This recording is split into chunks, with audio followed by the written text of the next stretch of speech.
Welcome to steno dictation. Dictation 5 second बाद शुरू होगा।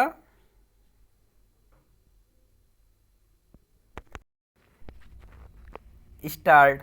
अनुच्छेद 370 हटाए जाने के बाद पहली बार श्रीनगर पहुंचे प्रधानमंत्री ने जिस नए जम्मू कश्मीर का उल्लेख किया उसकी एक झलक उनकी इस रैली में भी दिखाई दी।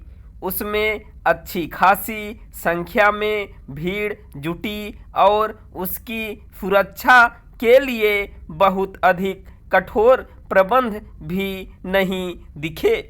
इससे यही रेखांकित हुआ कि जम्मू कश्मीर और विशेष रूप से घाटी का वातावरण बदल रहा है।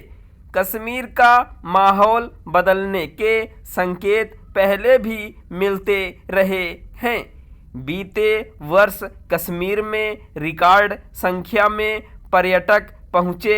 वहां पत्थरबाजी की घटनाएं न के बराबर देखने को मिल रही हैं और जन कल्याण एवं विकास योजनाओं के रफ्तार पकड़ने के साथ ही निवेश भी बढ़ रहा है। इसके अलावा सिनेमाघर खुलने के साथ उद्योग धंधे फल फूल रहे हैं। इसी तरह सांस्कृतिक और खेल गतिविधियां भी सुगमता के साथ हो रही हैं।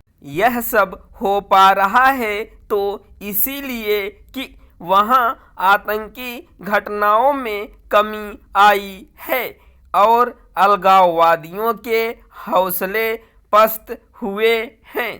श्रीनगर पहुंचे प्रधानमंत्री ने 6400 करोड़ रुपए की परियोजनाओं का अनावरण किया।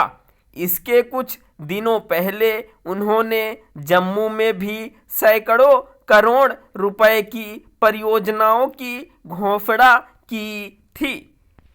प्रधानमंत्री ने श्रीनगर की अपनी रैली में एक और जहां अनुच्छेद 370 के नाम पर लोगों को गुमराह किए जाने की याद दिलाई, वहीं दूसरी ओर इसका भी उल्लेख किया कि इस अनुच्छेद का कैसे चंद राजनीतिक परिवारों ने अपने हित में इस्तेमाल किया। यह एक सच्चाई भी है और इसीलिए इन परिवारों के नेताओं ने कश्मीर में स्थितियां सुधरने के प्रधानमंत्री के दावे का खंडन किया। चूंकि सुप्रीम कोर्ट ने अनुच्छेद 370 को हटाए जाने के केंद्र सरकार के फैसले पर मुहर लगा दी है, इसलिए विपक्षी दलों के पास कहने को ज्यादा कुछ नहीं है। इसकी अनदेखी नहीं की जा सकती कि कश्मीर में कानून एवं व्यवस्था में सुधार आने की बात पूर्व मुख्यमंत्री उमर अब्दुल्ला भी स्वीकार कर चुके हैं।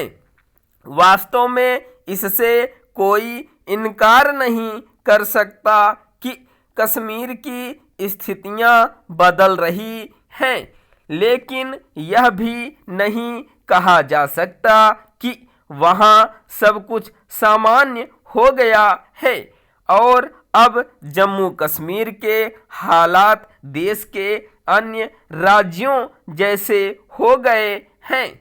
इस राज्य और खासकर कश्मीर में सब कुछ सामान्य होने में समय लगेगा। इसका संकेत इससे भी मिला कि प्रधानमंत्री ने विकास और बदलाव की बातें तो की, लेकिन जम्मू कश्मीर के राज्य के दर्जे को बहाल करने की चर्चा नहीं की।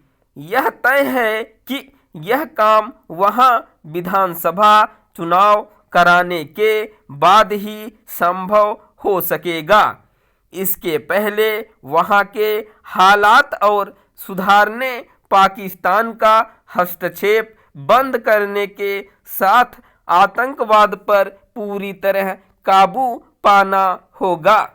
इसके साथ ही कश्मीरी हिंदुओं की वापसी भी सुनिश्चित करनी होगी। यह सब तभी हो सकेगा जब कश्मीर की जनता यह संदेश और सही तरह ग्रहण करेगी कि उसका हित देश के साथ कदम मिलाकर चलने में है। स्टॉप।